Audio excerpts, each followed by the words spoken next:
Hello दोस्तों, good morning. आज तो सब तड़के तड़के सब सज रहे होंगे, सब श्रृंगार कर रहे होंगे क्योंकि आज तो करवा चौथ है ना। तो करवा चौथ की तैयारियां सुबह 4 बजे से ही शुरू हो जाती हैं। सबके घरों में हो जाती हैं, मेरे घर में तो होती ही होती हैं, बाकी सबके घरों में भी हो जाती है। 2-3 दिन तो हमारे ऐसे ही निकल जाते हैं कि हमने ये सामान लेना है, वो सामान लेना है, हमारा मट्ठियाँ छूट गई है, हमारी नारियल रह गया, हमारी फेणियाँ रह गई।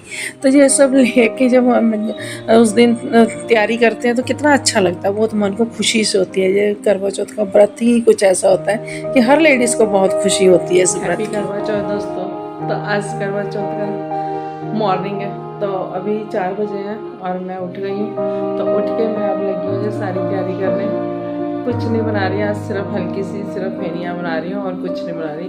और रोटी वगैरह खाने को बिल्कुल मन नहीं है, तो सिर्फ फेनियाँ और थोड़ा सा प्रसाद जैसे खाना होता है ना, उसमें ही खाऊंगी। चाय पीऊँगी, चाय ज़रूर पी लूँगी ताकि ना फिर प्यास वगैरह भी नहीं लगती है ना, तो चाय पीना ज़रूरी है। तो चाय पी लूँगी और बस इतना ही करूँगी।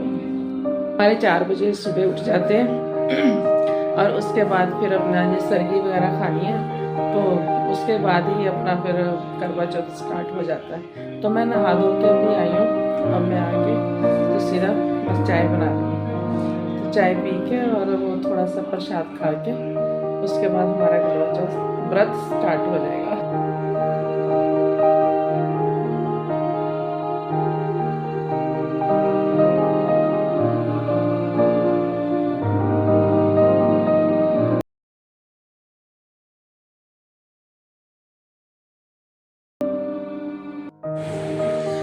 सरगी बहुत टेस्टी बनी थी क्योंकि फेनियाँ बहुत टेस्टी थी। जहाँ पे मधुर स्वीट है मैं वहाँ से लेके आई थी, तो बहुत ही बढ़िया फेनियाँ बनी थी कि एकदम ऐसे मलाई की तरह जैसे होती है ना, खाने में बहुत टेस्टी लग रही थी। तो खा पी के फिर मैंने ना माथा टेका माता रानी को, और फिर मैंने माता रानी को भी अच्छे से संवारा था, उनकी भी नई ड्रेस डाली थी। और फिर उसके बाद ना मैं थोड़ी देर सो गई। सोने के बाद फिर उठ के फिर मैंने स्नान किया और स्नान करके फिर मैंने ये नए कपड़े पहने और बिंदी लगाई और सिंदूर लगाया। जो भी श्रृंगार का सामान है ना वो सारा फिर मैंने किया। और ये मैं दुपट्टा नया लेके आई थी, तो मैंने कहा आज के दिन मेरे को नया दुपट्टा लेना है, तो ये मैं 2 दुपट्टे लेके आई नए। तो मेरे को बहुत प्यारे लगे और बहुत ही अच्छे थे। यहाँ पे कुर्ती शोरूम है, वहाँ से मैं खरीद के लेके आई थी। और ये मैं साड़ी लेके आई RS ब्रदर से। और ये मैं नई साड़ी में चेक कर रही थी कि अभी अच्छे से फॉल उसने लगा के भी दी थी या नहीं, क्योंकि मैंने उस टाइम ना देखा नहीं, ध्यान नहीं रहा मेरे को फॉल का।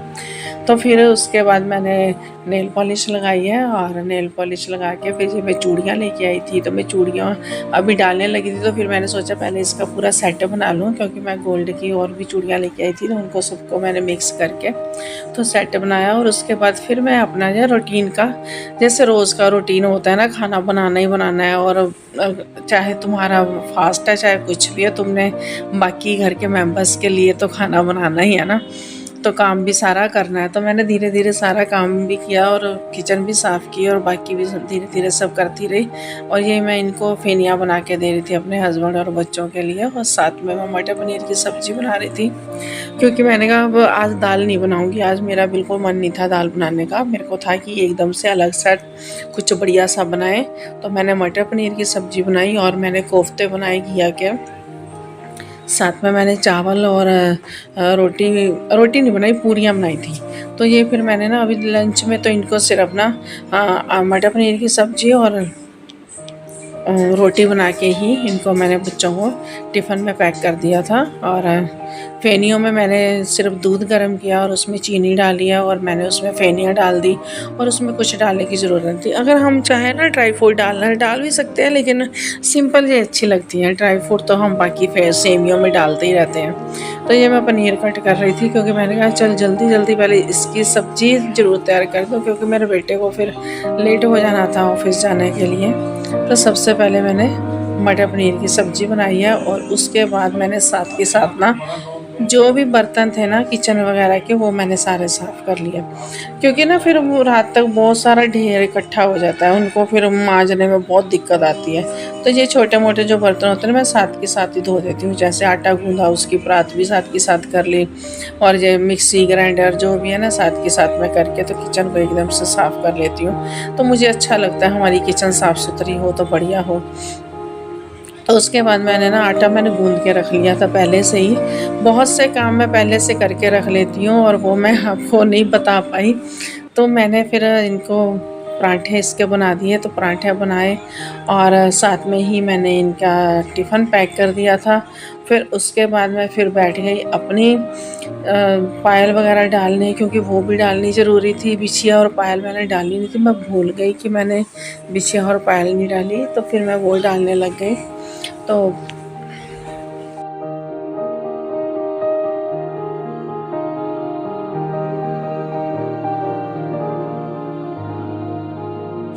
उसके बाद मेरे को एकदम से याद आया कि मेरे को तो अभी दिया भी बनाना है, क्योंकि दिया हमारे में आटे का बनाया जाता है। तो फिर मैंने आटे को गूंदा और उसको एकदम से अच्छे से गोल मोल करके, तो फिर मैंने ऐसे जो दिया बनाया। और फिर इसमें मैंने देसी घी डाला और जोत डाल दी, और साथ में ये मैंने पानी भी बना लिया। इसमें मैंने चीनी और चावल डाले थे और साथ में कच्चा दूध डाला था।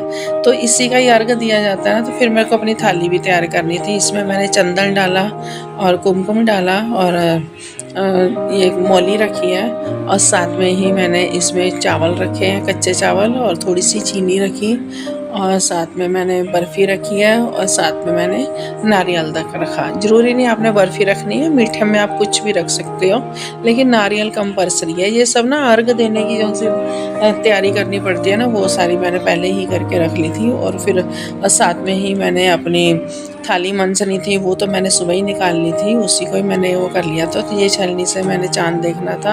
अच्छा, मैं डिज़ाइन वाली नहीं लेके आई, क्योंकि हमारे तो जो सिंपल है तो सिंपल भी चल जाता है, देसियों में तो चलता है सब कुछ। तो ये मैंने साड़ी पहन ली और उसके ऊपर मैंने ये वाला मजेंटा दुपट्टा लिया। ये मैं नया दुपट्टा लेके आई थी, मैंने अभी आपको बताया। तो फिर इसको मैंने पहन के, क्योंकि जब पूजा करते हैं तो साड़ी का पल्ला लेना थोड़ी मुश्किल हो जाता है, तो इसलिए फिर मैंने ये वाला, ये मेरा असली लुक है। देख लो कैसा लग रहा है मेरा लुक साड़ी का।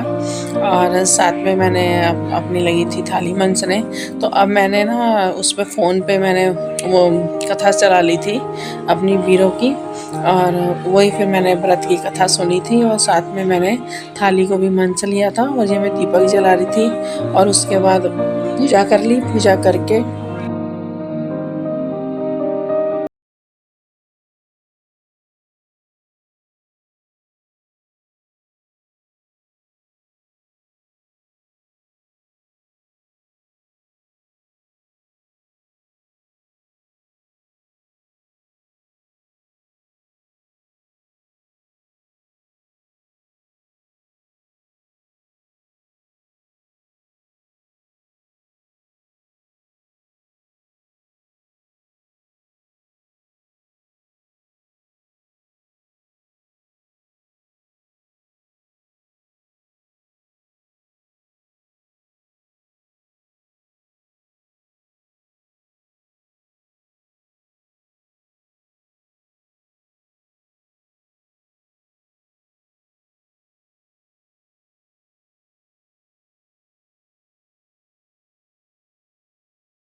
बहुत अच्छे से पूजा हो गई थी, और बहुत अच्छा लग रहा था कि मैंने, वैसे तो सारी औरतें इकट्ठे होकर करती हैं, लेकिन यहाँ हैदराबाद में तो कोई भी नहीं साथ में होता, तो अकेले ही अपने घर पे ही करनी पड़ती है। तो फिर इस तरीके से मैं माता के सामने ही कर लेती हूँ। फिर उसके बाद मैंने चाय बनाई है, और फिर मैंने चाय पी है। चाय पी के फिर मुझे मंदिर जाना था, क्योंकि मेरे को जो सी ये मैंने थाली मनसी थी, तो फिर मैं ये मंदिर में चढ़ा देती हूँ। जो भी श्रृंगार का सामान निकाला होता है वो सब मैं दुर्गा माँ के चढ़ा देती हूँ। लेकिन यहाँ पे दुर्गा माँ की तो मूर्ति नहीं मिलती, तो गणेश जी की मिलती है, तो मैं फिर गणेश जी के ही वहाँ पे चढ़ा देती हूँ, क्योंकि आज के दिन गणेश जी की ही पूजा की जाती है ज़्यादा।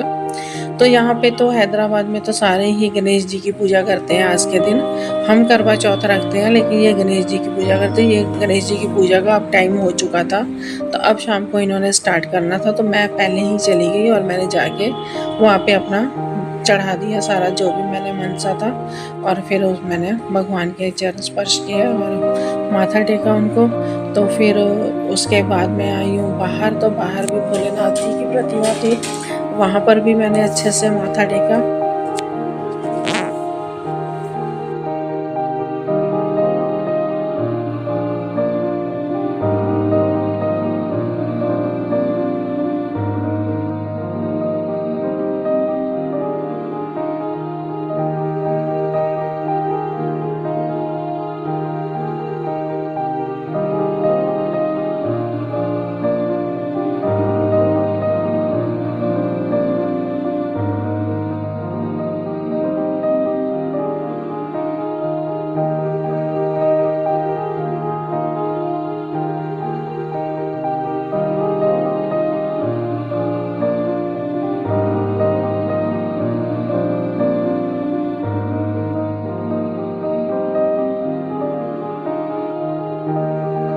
जब वीडियो बनाने लगो ना, तो जहाँ तो स्कूटर आने शुरू हो जाते हैं और जहाँ फिर इसमें प्लेन आने शुरू हो जाते हैं। बस ऐसे ही सारा टाइम निकल जाता है, तो वीडियो बनानी मेरे को हो जाती है मुश्किल। तो मैंने सोचा कि चलो मैं बाहर निकल के वीडियो बनाती हूँ। तो बाहर भी वही हाल है कि कभी स्कूटर आ रहा तो कभी कुछ आ रहा तो कभी कुछ आ रहा। तो आज करवा चौथ था क्या है, तो सुबह से मैंने व्रत रखा हुआ है, और व्रत रख के मैं आज तो बस ना पहले खाना वाना बनाने लग गई, क्योंकि वो भी ज़रूरी होता है। बच्चों ने स्कूल जाना है और किसी ने जॉब पे जाना है, तो उनका खाना बनाना है बहुत ज़रूरी है, टिफ़िन पैक करना। सुबह से यही काम होता है, और फिर उसके बाद अपना तैयार भी होना है, पूजा भी करनी है, बहुत कुछ होता है। और अब मंदिर हो गया आई हूँ, तो अब मेरे को ना प्यास बहुत लग रही है, लेकिन पानी तो नहीं पीना, पानी तो चाँद देख के ही पियेंगे। तो चलो मिलते हैं अब चाँद के टाइम, चाँद देखेंगे। थोड़ा सा नीचे घूम के ना टाइम पास हो गया, तो इतने में ना सब बोलने लगे कि चाँद निकला है, चाँद निकला है। तो ये मैं छत पे गई, तो छत पे उन्होंने लॉक कर रखा था, तो वहाँ से हमें चाँद जी के दर्शन नहीं हुए। तो फिर मैंने यहाँ से बालकनी से ही अपने चाँद भगवान को देखा और उनको मैंने दर्शन किए और अर्घ दिया। तो वैसे उनकी पूजा की और उनका जल चढ़ाया, प्रणाम किया, लंबी उम्र की कामना की, और फिर वहीं पे मैंने ये दिया ऐसे ही जलता हुआ रख दिया, क्योंकि ये दिया ना ऐसे ही जलता छोड़ना होता है। उसके बाद पति देव के दर्शन करके फिर मैंने ये जल पिया और साथ में नारियल खाया और साथ में वो मिठाई खाई। नारियल खाना कंपल्सरी होता है व्रत रखने के टाइम भी और व्रत खोलने के टाइम भी। और देखो दिया कितना महक रहा है। और साथ में फिर मैं लगी फटाफट पूड़ियाँ बनाने, क्योंकि सब्जियां तो बनी पड़ी थी, तो सिर्फ पूड़ियाँ ही बनानी थी। आटा गूंदा पड़ा था, सब कुछ रेडी था, तो फिर मैंने पूड़ियाँ बनाई और साथ में चावल हो गए, साथ में खाना हो गया। तो चलिए आइए आप सब भी मेरे साथ खाइए और मैं भी खा रही हूँ। तो इस तरीके से मेरा व्रत हुआ और भगवान हर साल मुझे अच्छा ऐसे ही सदा सुहागा रखे।